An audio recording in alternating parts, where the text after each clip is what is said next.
Hey, welcome everybody. Good morning, good morning, good morning. Welcome to the new day.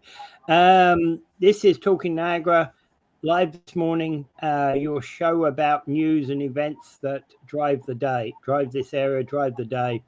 So it is November the 18th, 2025. Well, there we go.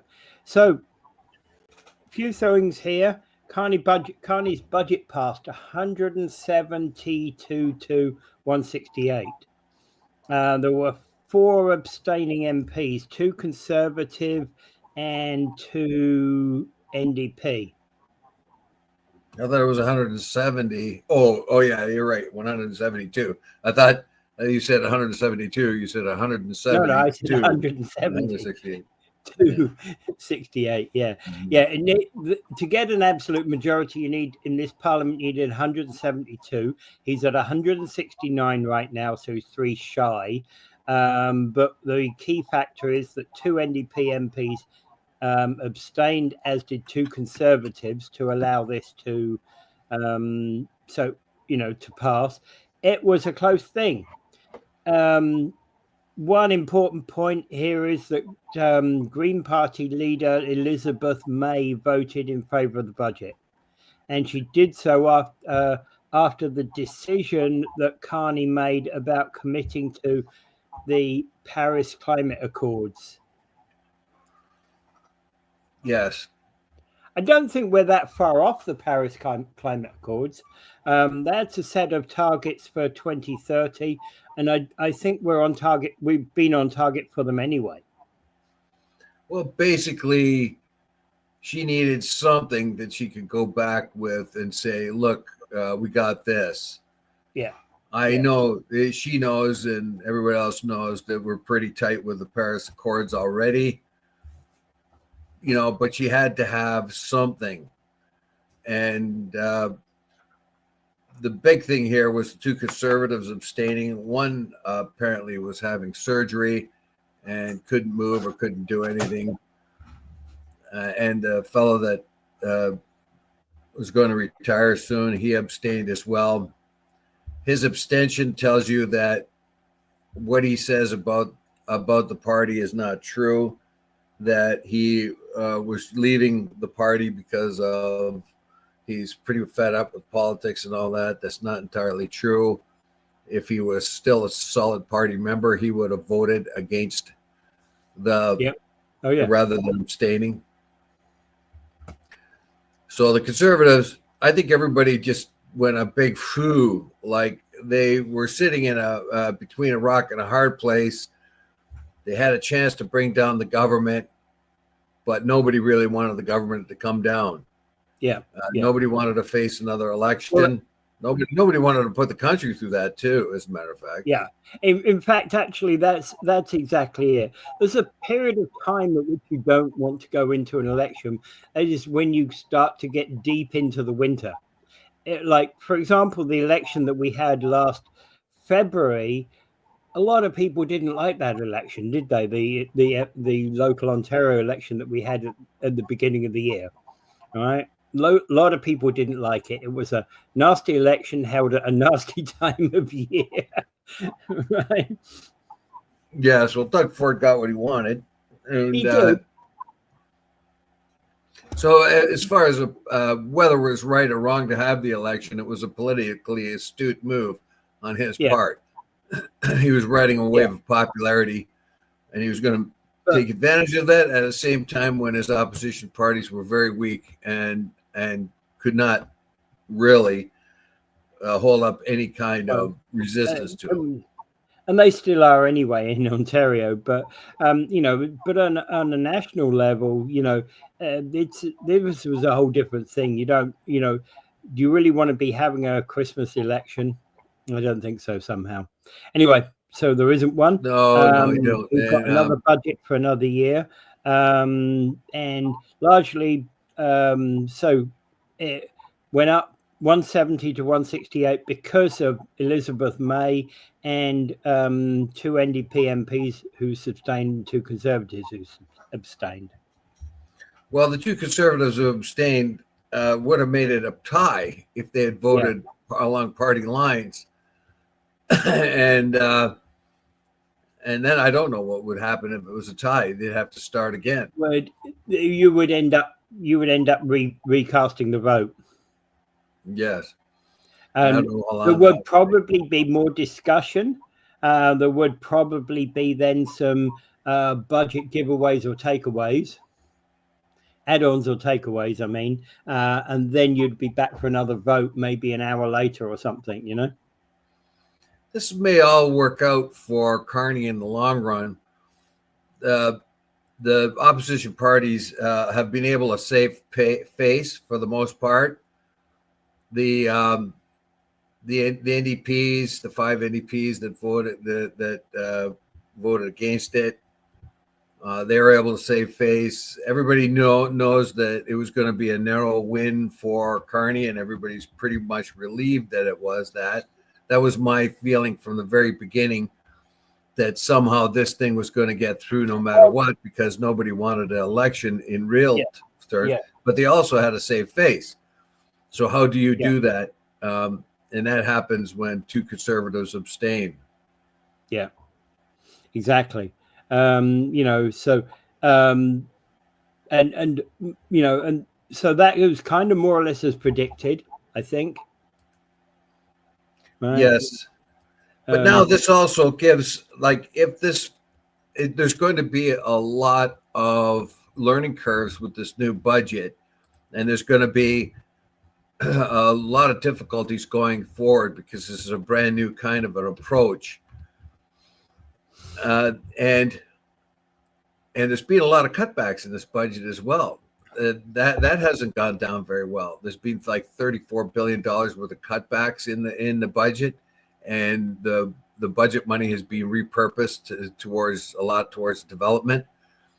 That hasn't gone down so well as either, and that might be a little bit irksome to some of the liberal backbenchers. So all going forward, this could be an advantage for the opposition parties because liberals still have a minority, and if things don't happen at a quick enough pace, then if they don't, well, then Carney's government is going to be in trouble, and they're going to have to go to the electorate. On the other hand, there might be a great advantage to Carney right now because of the problems happening in the United States. We've noticed that a lot of tariffs are being pulled off in the United States already. There have been huge adjustments in stuff coming into the country.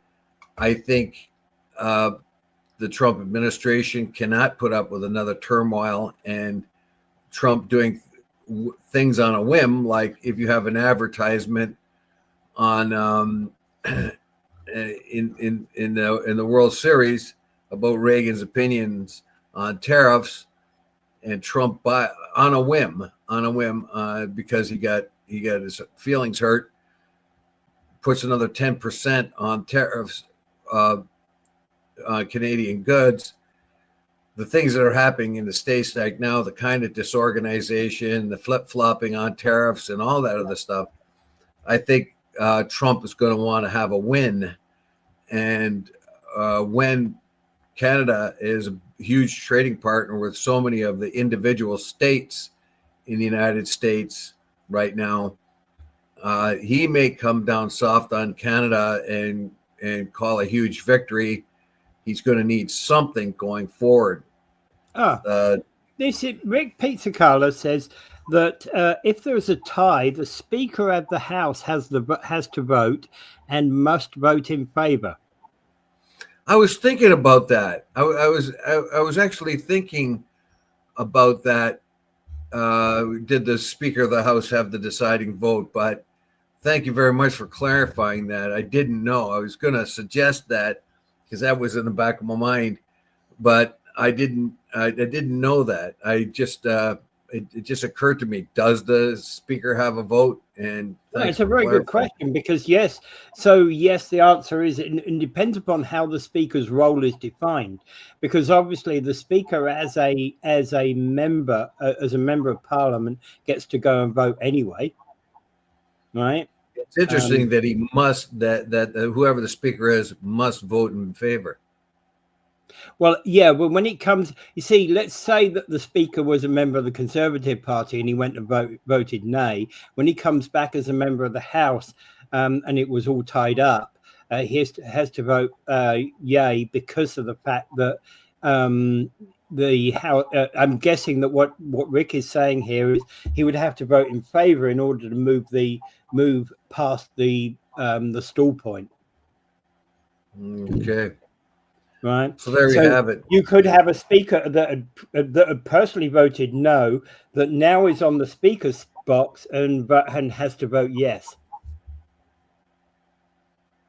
Technically. Technically, yeah. Yeah. All right. Well, in any case, here we go.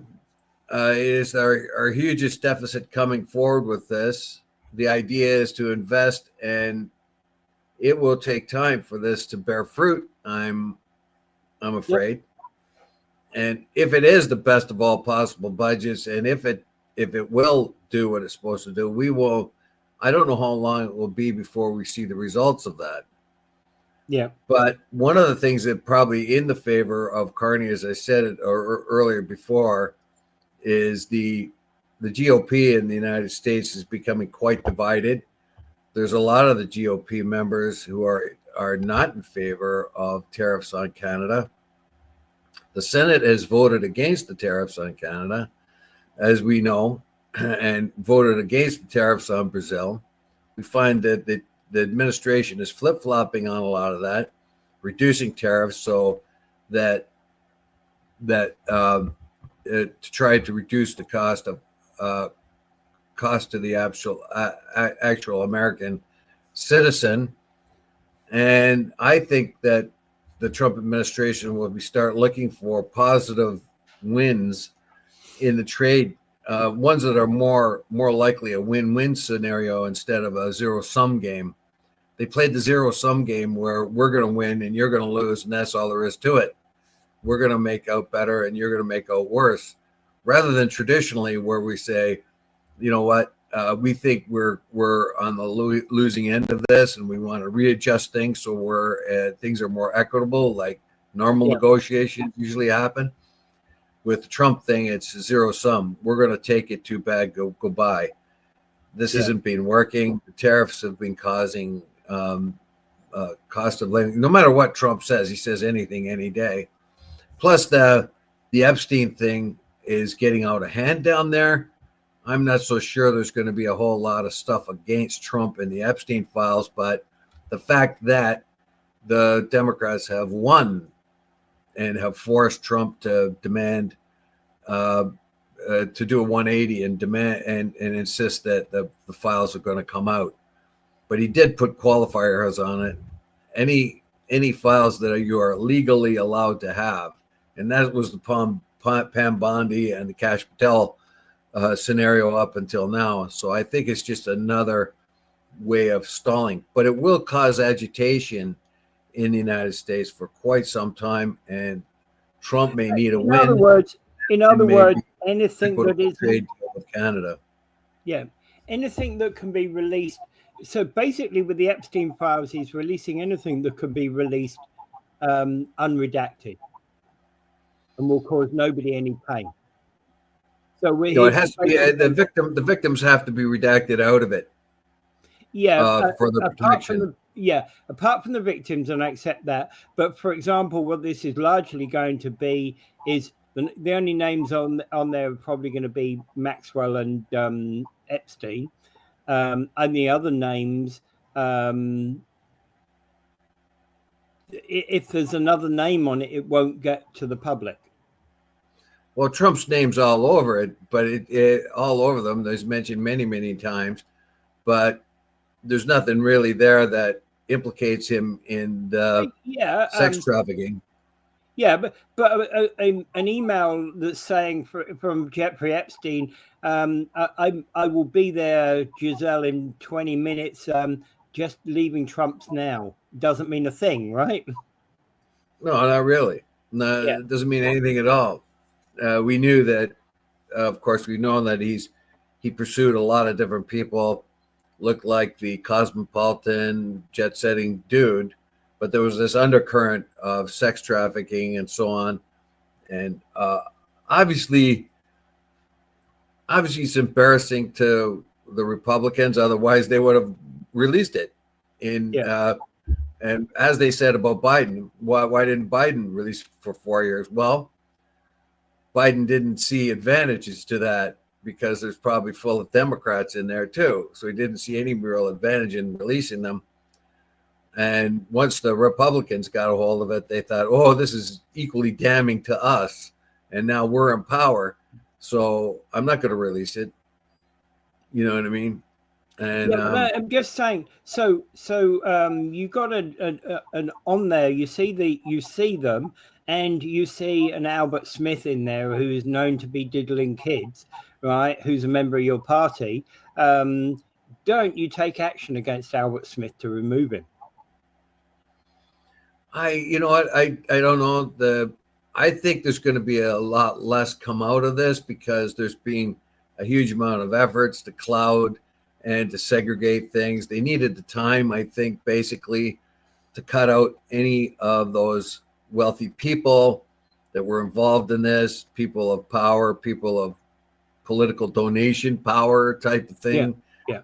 Any kind of association there may be between Epstein and and Mossad, as is continually alleged, and the blackmailing he did and so on, that kind of thing. I'm pretty sure they're going to try to cut out as much as possible, even if we do get stuff damning of certain people in the administration and the previous administration and so on and whatever. There's going to be huge efforts to close that off, and that's going to be pursued by powerful people on both sides of the aisle. Yeah. All right, you take your donor off and we'll take our donor off, kind of thing. Yeah. All right. Let's move on anyway. All right. Niagara's housing market continues to cool. This was something we should have discussed yesterday. Listings have dropped 20.5% month over month from September to October this year. And there's a decline in new listings suggests that sellers are pulling back, possibly waiting to better conditions or reacting to slower buyer demand. Yeah, what's happening here is the housing market is cooling quite a bit, and this is not unexpected, basically. We've talked about it over and over again, but here are the figures. We know that the condo market has collapsed completely. There was a lady that had to sell her condo in this building. It took quite a spanking to get it sold. It was on the market for months, and she had to sell it for a very low price. Well, I've never seen the value in a condo. I was looking at that the other day. You know, it's like my friend has a condo. It's basically an apartment that she owns. She has a common room. She has a swimming pool, but not really any advantages over a condo. And she pays $500 for a month for that, which is like a rent on top of her mortgage. And the only advantage she gets is snow scraping. Well, there are plus and minuses to condo living. I live in a condo. Yeah, I know. And to tell you the truth, I wish I had a little bit of garage and places to put my tools and things of that kind. But if you don't have those kind of things, it's a pretty good place to live overall. You know, and every different condo is different from another. Anytime there's an association of townhouses or apartments or whatever, there are strong you don't rules. have a swimming pool or anything, do you? No. Yeah. No, it's very basic. This one, very basic. Yeah. But what happens is you're just trying to keep everything. You got a parker space, you got a common room that you can use, and you got your place, and they arrange for people to come in and check your furnace and air conditioning twice a year, that kind of thing. You know, there's just a a bunch of different things. It's just a different, less expensive way to live overall, because your Yeah. taxes are less, your insurance is less, and a bunch of other things, But the condo market that was exploding for years is now finally being readjusted down. And I think we're going to find that over and over again in housing too, as we notice the housing is coming Yeah. down. And why is it coming down when there's still a demand? Well, it's because you can only buy what you can afford. Yeah, it's overpriced for the area, right? Yeah, so you might get this big correction going on, but in Well, the I don't late think. '80s, in the late '80s, in the early '90s, the correction in real estate was unbelievable. I knew houses that were worth $150,000 going down to 110 almost overnight, it seemed. I knew people who were losing, had to sell their homes for a loss. I remember one couple had to sell their home for $18,000 less than they bought it for, just because they couldn't afford it and keep going. So there Yeah. was a real collapse Yeah. in the market, and in the late '80s, early '90s. I don't expect that to happen now, but it's a possibility that there will be a big But again, adjustment down. we're not going to be back to 1990 levels. We're going to still keep, we're going to have our prices are going to be way, be higher than they used to be, but they'll just reach what we would call a market norm. Yes, I think, and that has been expected for a long time, but we had unusual factors driving the market.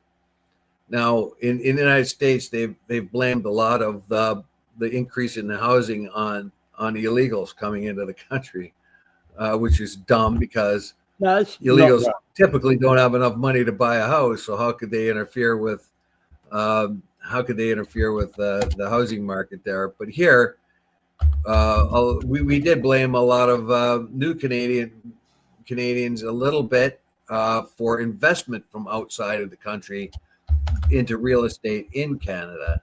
And that was a big problem, especially in BC and Ontario. That goes way back to the Wynne government, when you had a lot of money of dubious origin too, coming in and investing big in real estate, because they knew that and buying places for more than they're worth, in order to put their money somewhere safe.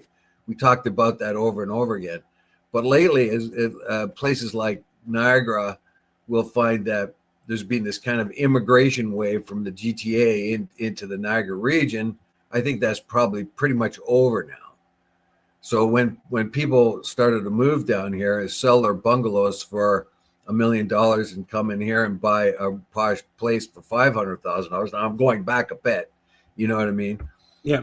And I've known talked to a few of those people. They and a lot of the people in the GTA, and a lot that were coming close to retirement, or other people who just were now working from home.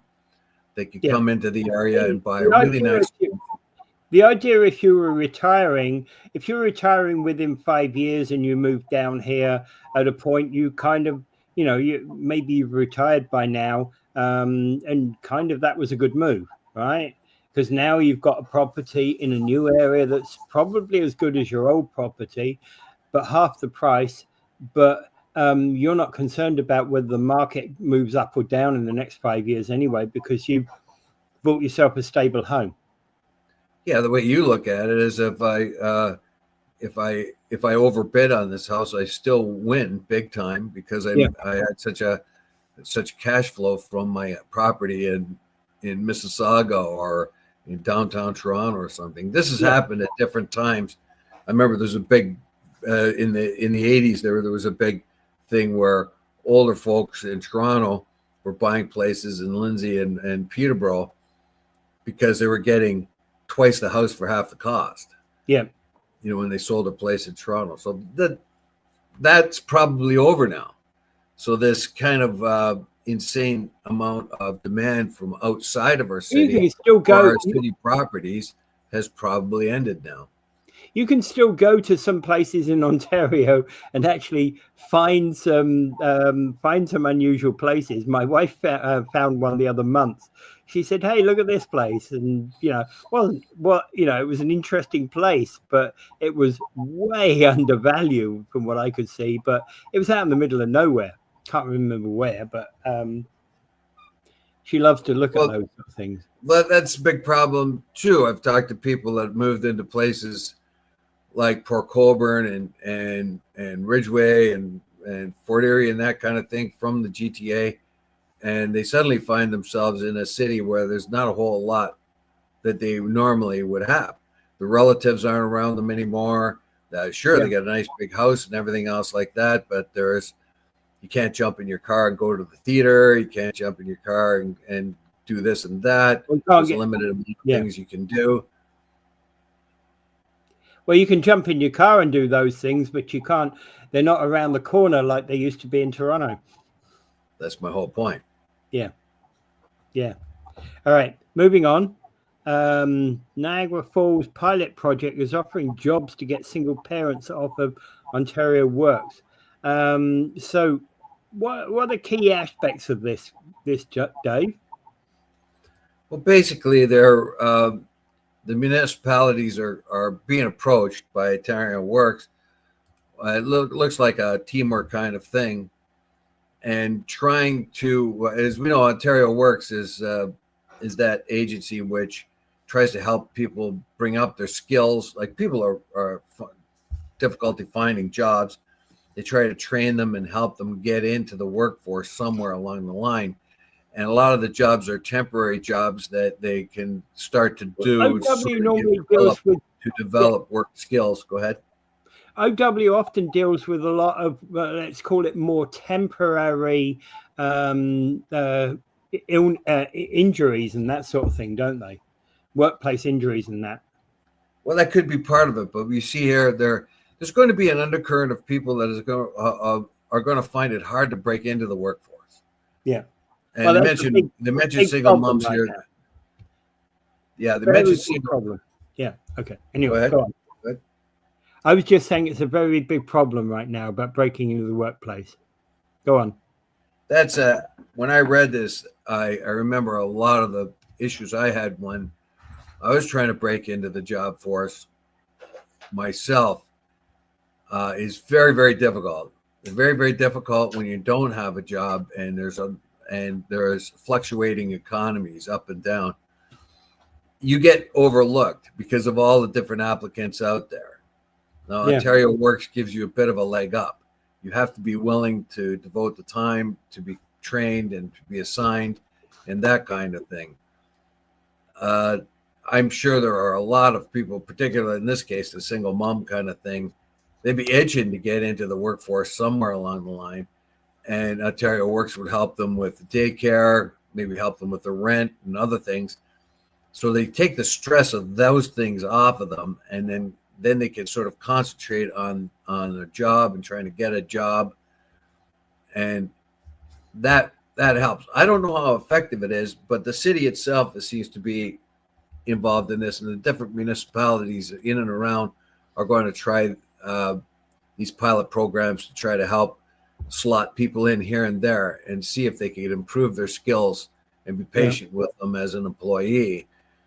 Well, it looks like very, very beneficial, but how many people can it actually help? And that's my issue here. There are a lot of unemployed people, and there's a lot of unemployed people that can't find their niche, willing to work anywhere, anytime. But number one, do they have the skill levels to be able to find work? And then after they do have skill levels, how then can they compete with other people who do have skill levels? And basically what they're saying is participants are being offered entry-level positions in the municipality, administrative maintenance, customer service, etc., giving them some stable work experience and income, right, for a 12 to 18-month duration. I hope that works, but there's only so many the city can recruit. Yeah, well, they're only going to do here and there. I mean, let's just I'll just give you the AI overview of Ontario Works, the OW, is a provincial social assistance program in Ontario, and that provides temporary financial help, employment support to eligible people who are in financial need. The program aims to help recipients cover basic living expenses like food and housing while they work toward finding and keeping a job. Well, that's much better than just giving them money, isn't it? Yeah. Like when you think of welfare, social assistance, you just give a bunch of money to a single mom or some guy that can't seem to get a job, and kind of that. I don't think it's good. I think this is much better. Even if you fail to get a permanent job many times over, at least you're working towards that. You have a direction that you can pursue. That'll keep you off the bottle. It'll keep you off the hash pipe, that kind of thing too. That's another thing, because people who are unemployed and underemployed are more at risk of substance abuse because they feel so powerless. And so, but if you give them a direction and a goal, and you make sure that they don't feel alone. Unfortunately, a lot of people who are unemployed or underemployed feel so alone and don't see any way of getting past their particular situation. If you are in among a bunch of other people or in an organization that the people around you are like you and have similar circumstances, that's a big relief. You don't feel alone. You know that it's not your fault, basically, or a lot of this could not be your fault. And then you do have somebody trying to help you out. Because one thing, if you have a lot of financial strain, like housing and food supply and things like this, and you're trying to find a job, it seems like there's just no way out of that hole. Yeah. But if you're in among people, if you are supported, and you can take the stress of your rent and your food and stuff off your mind, so you can concentrate on getting a job. And believe me, a lot of people would much rather just have a job and be independent. Believe me, when you're down low and you don't have a lot, those little things like having a steady income mean a big deal. There's a big deal. Absolutely. Right.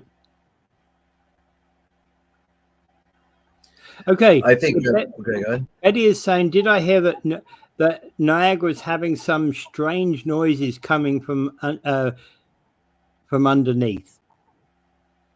She then adds a comment. Digital. Below us, geographically, like south of us. Yeah, there's lots of noise going on down there. I don't know. I don't know what she's saying, but anyway, yeah. Rick basically said OW Works is paid by Niagara taxpayers downloaded to the region, right?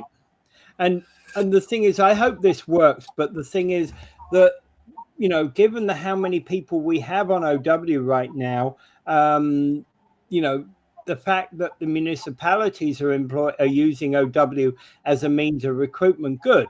But it shouldn't be their only means of recruitment, and the fact that they should be encouraging also their suppliers to utilize OW recruits as well, right? To get people. I looked up what Betty said. The most prominent sound under Niagara Falls is just the volume of water, helicopters, all that kind of stuff, constant roar. So there's nothing new in what AI can tell me right here, but that's something we'll keep on notice, Betty, if there is some sort of noise under the falls.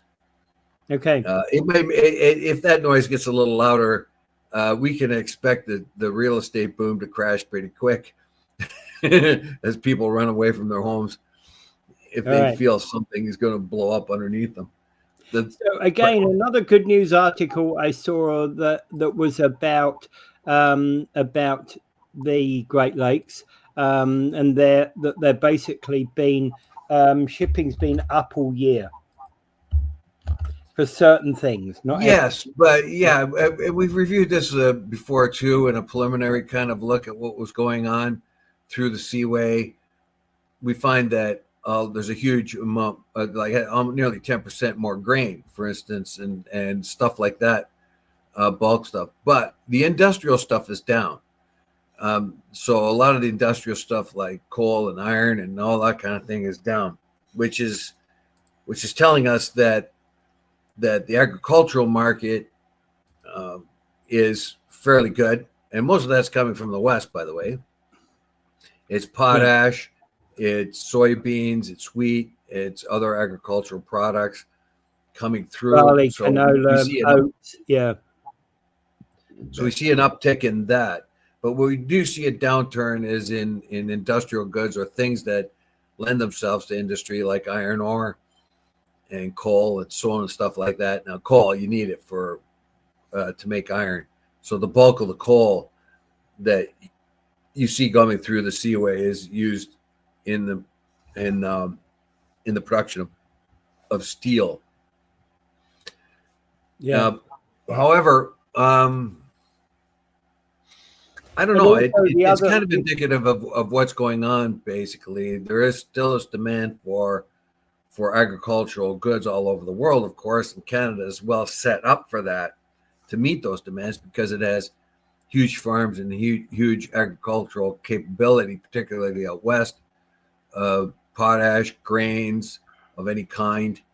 But what is just kind of discouraging is the downturn in what we would normally think of as industrial stuff. There's a downturn in oil and gas as well. These kind of liquid things moving. So I would, even though it's up 1%, like the total Seaway traffic's up 1%, but I think they qualify it as 0.88%, which means it's about the same as it was last year. Yeah. Which means that the economy hasn't collapsed as much as we might have thought because of all the tariff wars. But on the other hand, it doesn't look good in the short term. So we have to see what happens overall to the Canadian economy moving forward. But I think every different country now is really running around trying to establish trade deals with other countries other than the U.S. to offset what's going on in the U.S. And in the long run, I think that's probably a positive thing, because it opens up markets and it gets us to work harder to get those markets. Meanwhile, the other markets in the other countries are looking for our market as well, as they find resistance to in the American market. It may, in the long run, be very much of a good thing for Canada. But in the meantime, the short-term effects are going to be hurtful. And we see, even, like, I'll mention this, the Ingersoll GM plant, the Ingersoll plant, where they were thinking of car plant, where they're thinking of taking all the equipment out and sending it to the United States. Well, the workers there said they'll occupy the plant, so that doesn't happen. So I think we're in a situation where the U.S. administration's tariff policies are backfiring, and they're going to have to look at this quite a bit different. Yeah. And look more for win-win negotiations with other countries rather than I'm in the lead. Gimme. My lead. Yeah. Yeah. And that may be possible because of the turmoil going on down in the States right now. We see the sudden backflip on tariffs, and they're trying to tell you, well, we got great trade deals by doing this, and now we can reduce the tariffs. Well, it's a big lie. Everything you talk about is a lie. Okay, so while we're on that, you gave us this thing about Niagara Falls, New York is a city on the brink of collapse. Yeah, I found this article, well, just kind of scrolling around in news articles, which I shouldn't do so much. I should do other stuff, like wash my dishes. but I kind of a bit of a news junkie, so I look around a lot and check this out and check that out. And I found this article, and it tells you the tale. Like we have a lot of angst here. We're worried about our budget, worried about the region's budget, and how much more tax is it. But look across the river, Niagara Falls, New York, which was And once called the I think it still is the City of Lights. yeah, Because it had a lot of benefits from the hydroelectric power that was initially pursued in and around the area. But Niagara Falls, New York, used to have a population of 100,000 people. It barely has 50,000 now, probably even less. That was the same with Buffalo too. Buffalo had about 1.1 million people at its height, and it went through a terrible dilemma. It crashed, and they ended up with a population of only about 600,000. yeah. Now that Exactly. population, the problem with that is that you have a lower tax base. Yeah. But Buffalo has managed to turn itself around and become more a prosperous city again. That's not the Well, truth for Niagara Falls, New York. yeah. Niagara And Falls, there New are York. vast tracts of Niagara Falls, New York, that are just vacant lots. Oh, sure. I drive around there where the haunts of my youth, and there are places that are just not there now. And you Yeah. have prime Yeah. real estate close to the river and all that, and you have empty lots and old buildings and buildings that have come down and businesses that are lost.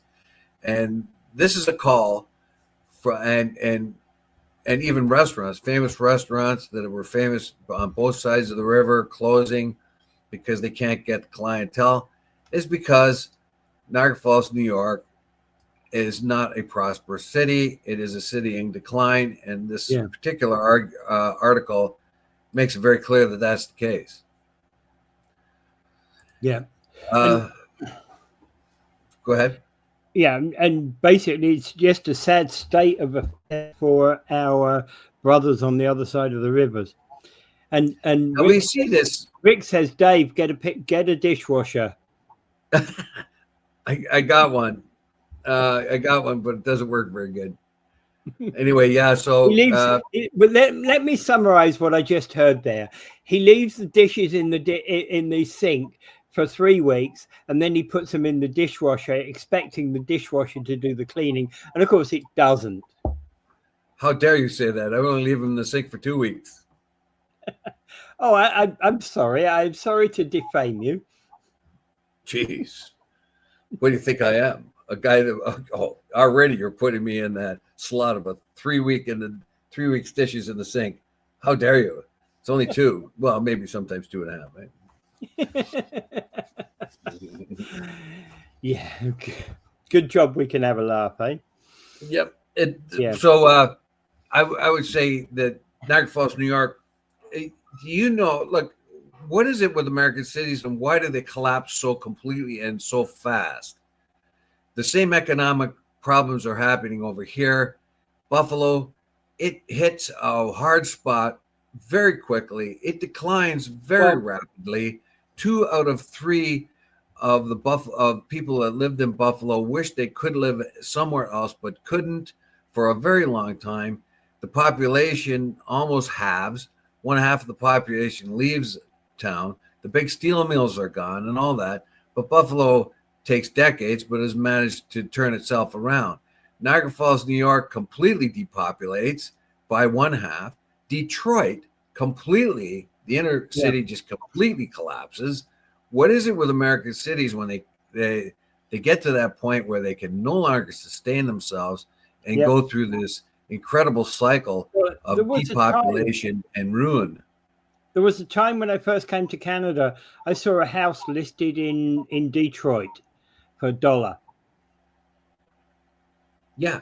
Genuinely for $1. Right. Trouble is, I wouldn't buy it because the recommendation is it's crime-ridden neighborhood. Likely that plot of land that was that house now is probably a nice serene area now. Well, it would take a time, and unfortunately, I don't know. there's some really nice neighborhoods in Niagara Falls, New York, Yeah. and Buffalo, and old neighborhoods and that I remember. A lot of them were hanging on by a thread, but now they seem to be coming back. But not Niagara Falls, New York. They've made some decisions there that haven't helped. And this article says, look, you're going to have to direct yourself more towards more modern technology to be produced and services to be rendered. But again, what you have to look to the future, this article says. Yeah. And the city councils in Niagara Falls, New York, have not been able to turn it around over there. And I think what you were asking about, why does American cities do this, is because I think what happens is there's a boom in an American city. So the city takes up, it has particular industry, particularly smaller towns like Niagara Falls, New York, that are limited to 2 or 3 corporations that bring along a boom with them. There's a kind of boom bust cycle, and what happens is you, the worker, kind of make the decision, well, hey, my job's at an end here in Niagara Falls, New York, but there's a bright shiny new one out there in unknown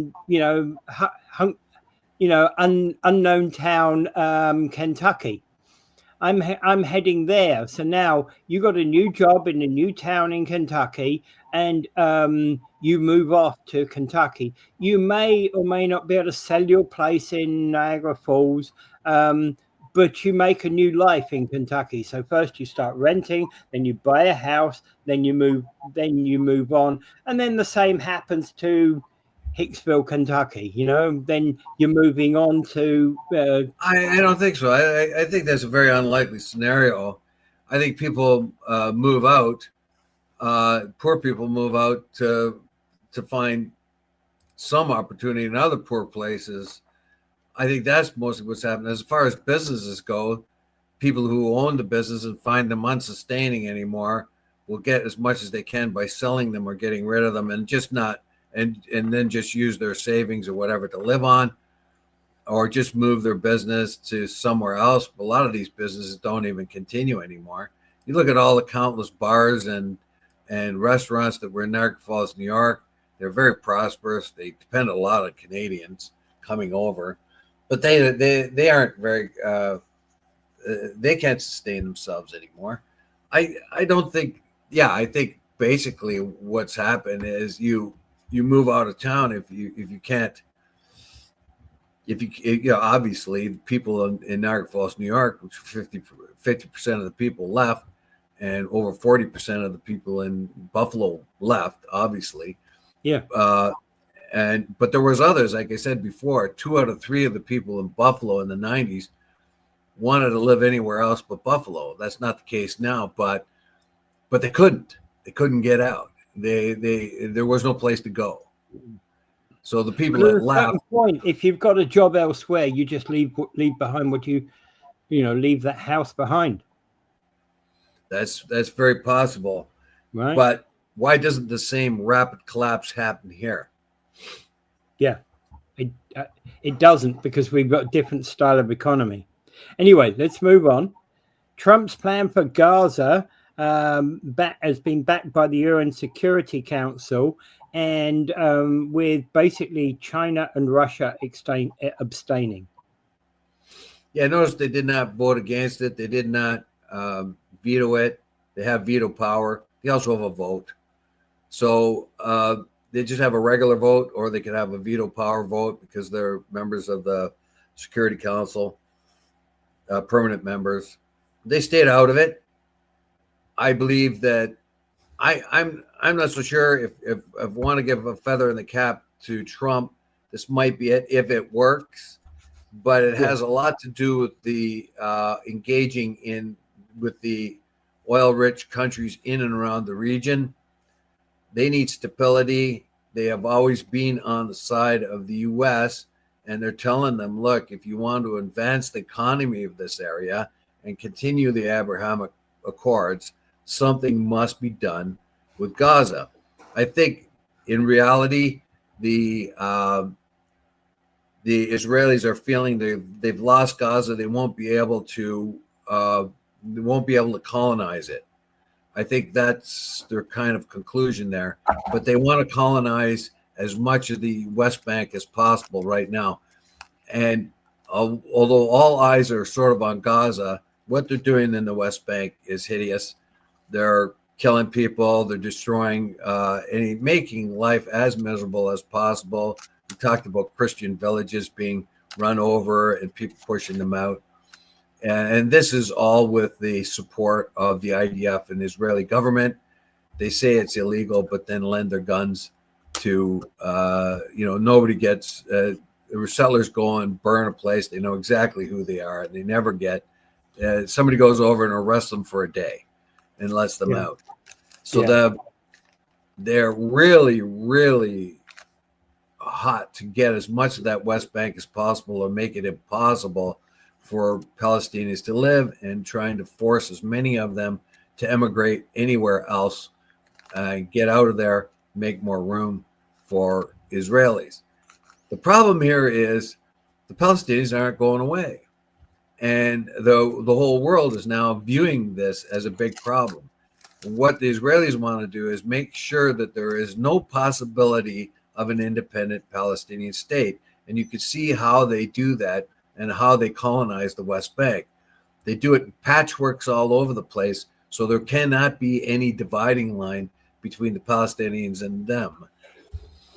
The only thing I can see going forward is the West Bank will have to become a sort of an autonomous zone where Jews and Palestinians live. But right now, it's an apartheid state, particularly in the West Bank. Gaza will take an incredible amount of resources to rebuild it.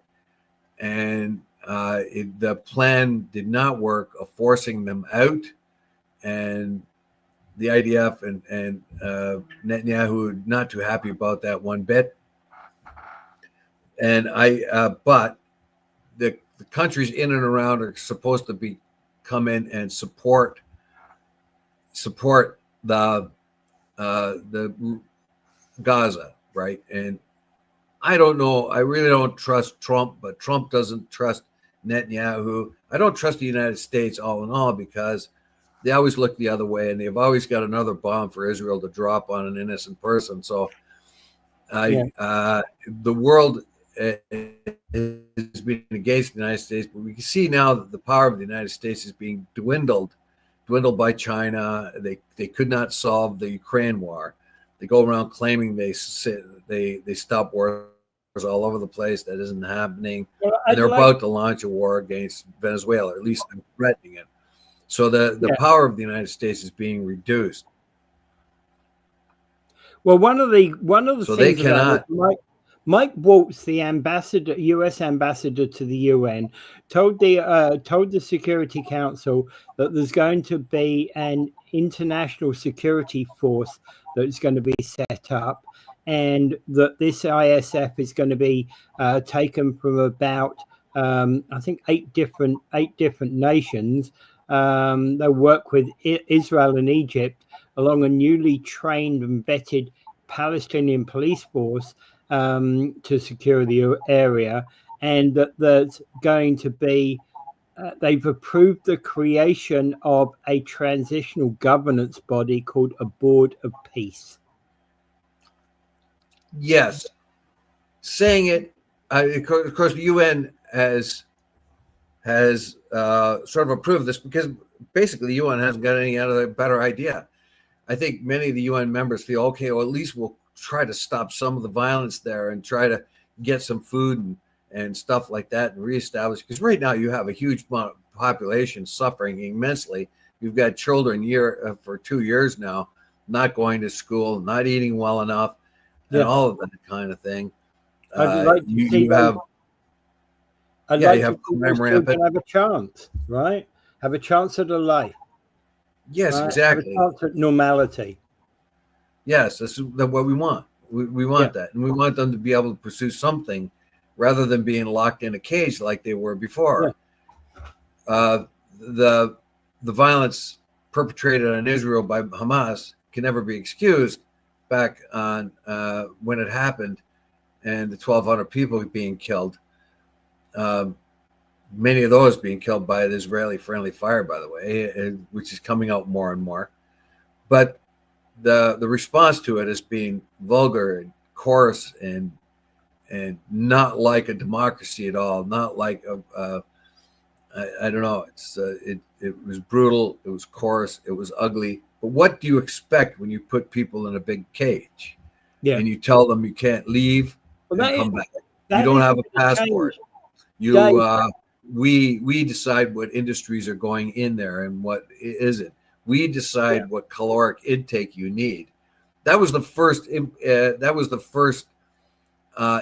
Impulse behind the tunnels. Tunnels were smuggling tunnels because people couldn't get a refrigerator, or they couldn't get. They couldn't even buy them if they had the money. A refrigerator or a washing machine, and a lot of it was food.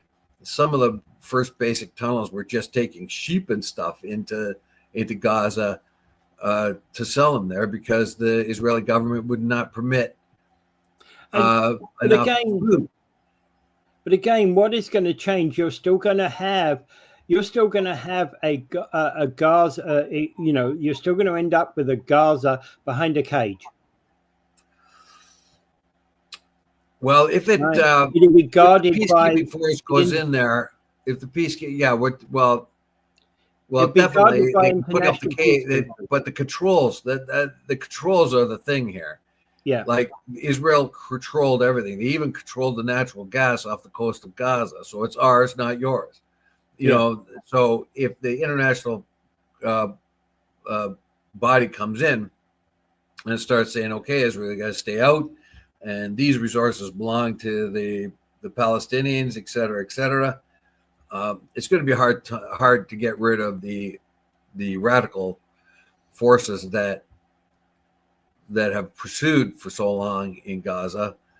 So who's going to be the international stabilization force backers? They haven't named what countries are offering to contribute, but somehow I see this as probably coming to places like UK, France, Kenya, South Africa. I think they want to get rid of as many Westerners as possible. Only the Westerners you need. You're going to need the Westerners for organization because in my experience in the Middle East, organization ain't their thing. They have a lot of problems. They haven't come up to 21st century standards and with organization and basic infrastructure ideas. But Qatar is. The UAE is. They've had half a century of learning, they have expertise, so on and so forth. And more importantly, they got vast amounts of money. So the Qataris, the UAEs, maybe even the Omanis. The Omanis is in the Arab Peninsula. It's a surprisingly peaceful country, given where it is. Can you see them providing membership, providing people for the International Stabilization Force? As I say, I think portion of it, I can see South Africa supporting. I can see UK and France supporting. I can see countries like Kenya supporting, which is why I put those four names in the frame. I'm not saying that they will necessarily provide troops, but what you know why I'm putting the names in the frame. Relatively prosperous regional force. We don't right now. The West is being sullied in the Middle East because it's always backed Israel on everything. Yeah, and particularly the United States. The only thing good about the United States being involved in here is they're the ones that helped to keep going forever. They're the ones that have supported Israel without any kind of leash on them, basically. And Israel is the one that has enormous amounts of political power in the United States through its Israeli lobby. So there's a whole lot of mistrust for the West overall, and that's why I think this governing body or temporary governing body in Gaza is best made up of regional powers or powers felt that they are neutral but yet successful. What you don't want to do is get a lot of soldiers from a certain country that are very willing, a poor country that's very willing to be paid off by so and so and so and so. And you have to have a very solid organization that knows exactly what it's doing. This is an important comment here by Red Dress. Twitter stopped translating Hebrew because if Jewish tweets were translated into English, they would be removed for hate speech. Well, there's a lot of hate speech, sure, coming out of Israel. Yeah. Unfortunately, Israel's turned a hard. It used to be more of a progressive nation, sort of in the middle. It has always been an ethno-religious state, and that's a problem because when you compare Israel to the other countries in democracies, it's an ethno-religious state. So you have to be Jewish, and you have to be your DNA has to be Jewish, and your language has to be Jewish. So your religion has to be Jewish. So that's a big problem with a very big problem there, because it can't be compared to other democracies. It's outsized power in the United States through its political machinations in AIPAC and the Israeli lobby is another thing that puts a lot of distrust. I'm keeping my fingers crossed here, Dave. I really am keeping my fingers crossed here. I see this as a genuine step in the right direction. And the fact that, to a large extent, the fact that Russia and China have individually abstained from the vote to allow the rest of the world to go forward on this is actually the right steps. Kudos to them. And I'm hoping we do find some peace. Yes. Now, can we get the Trump administration to sustain itself on this? We see that Trump's got names like Taco and all that because he chickens out or he changes his mind, flip-flop, done, all these kind of things. What we do need is sustained presence there. We need sustained interest there. If he can hand this off to a qualified administrator that will sustain the 20-point plan and hope to bring it to fruition, this is a big deal. How much will the Israeli lobby have to do with dismantling this? Well, I'm remember when J.D. Vance was there. J.D. Vance had said, and so did Trump, that that the West Bank will not be annexed by Israel. Gaza Strip will not be annexed. When J.D. Vance is at the Knesset, they say right in front of him, they make a vote right in front of J.D. Vance, and they said, and the Knesset voted to annex the West Bank. Right after Trump said that won't happen, they made a vote to do it right in front of J.D. Vance, and J.D. Vance had to run around and say, "Oh, it's really just symbolic. Oh, it's a religious thing." I don't know that's a lie. I don't know to the extent that is symbolic. It's not symbolic at all. It is what the Likud party is after. Yeah. Remember, the Likud party is the one that says from the river to the sea. They're the first ones that said it, and that meant a Jewish state from the river to the sea, from the Jordan River to the sea, and that includes all the West Bank will be part of Israel, and others in the let's Greater Israel Project. We talked about that before too. All right, we're way over time, Dave. Are we? Oh, sorry. So anyway, I'm glad we talked about Gaza here with some sort of skeptical hope, but still there is hope. Maybe we can stop the slaughter of people, innocents, 20,000 kids dead. Yeah, they really, really deserve that, didn't they? And I don't know. And this will continually happen over and over and over again. When you put down people and oppress them, they will rise up. The North American Indians did it. They rose up. And what did they do when they rose up? They did terrible atrocities to their enemies. And what did the American and Canadian government do when they rose up? They beat them down and committed all kinds of more atrocities back and forth. We talk about Wounded Knee or something like that. Yeah. The Battle of, so if you oppress a people, they're going to rise up, and then you're going to have to oppress them back again. And it's going to be, they're going to murder you and you're going to murder them. There's got to be a place where you say you can't, you have to say, okay, we try to steal their land, but we can't take any more of it. Yeah. All right. I think we can call it quits there. Dave? Without further ado, I bid you adieu and pray for peace.